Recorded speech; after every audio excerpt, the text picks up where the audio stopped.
The COVID-19 health crisis has presented unique challenges to countries around the world. How can we, as civil society, help overcome these challenges now and ensure that we are ready for a post-COVID-19 society in the future?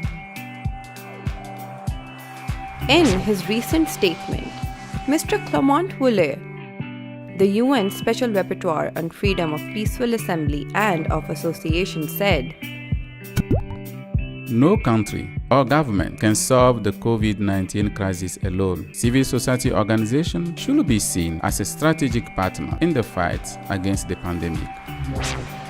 But civil society's ability to contribute to solutions has been limited by restrictive and hastily adopted emergency laws that many governments around the world have been introducing. We should organize our advocacy based on the 10 key principles that Mr. Voule outlines in his statement. To ensure governments are living up to their human rights obligations during pandemics. Here are some of them. Ensuring that new legal measures respect human rights. We must ensure that any emergency laws and regulations passed during public health emergencies fully respect our human rights.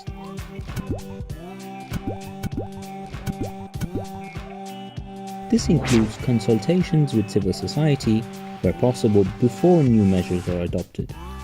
Any limitations on rights imposed must be in accordance with the principles of legality, necessity, and proportionality.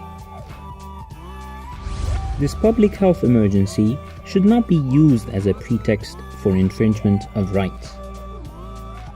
This crisis should not be used as a pretext to suppress rights, such as the rights to freedoms of peaceful assembly and of association, which we use to claim our rights. Any limitations imposed by governments during this time should be removed after the public health emergency ends. Ensuring inclusive participation and the continuation of democratic processes. Active citizenship is key in times of crisis. Therefore, civil society organizations should be allowed to continue their work and provide social and humanitarian support to vulnerable communities.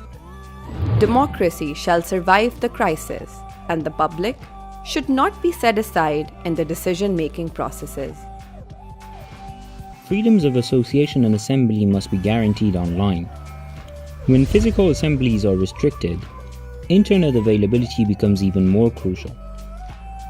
States should avoid internet shutdowns during this time and take measures to ensure that affordable access to the internet is extended to all communities. Freedom of expression must be ensured.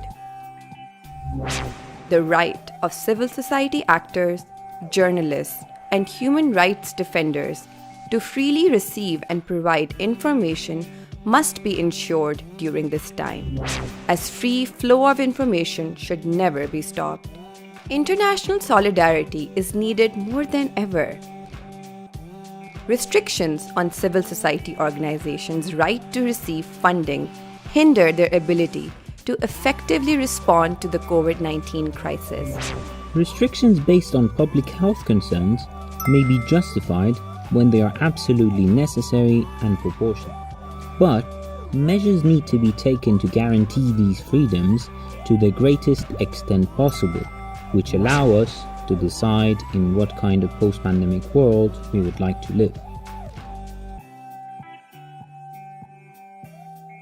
Click on the link in the video description to read the full set of guidelines by the UN Special Rapporteur Clément Voule.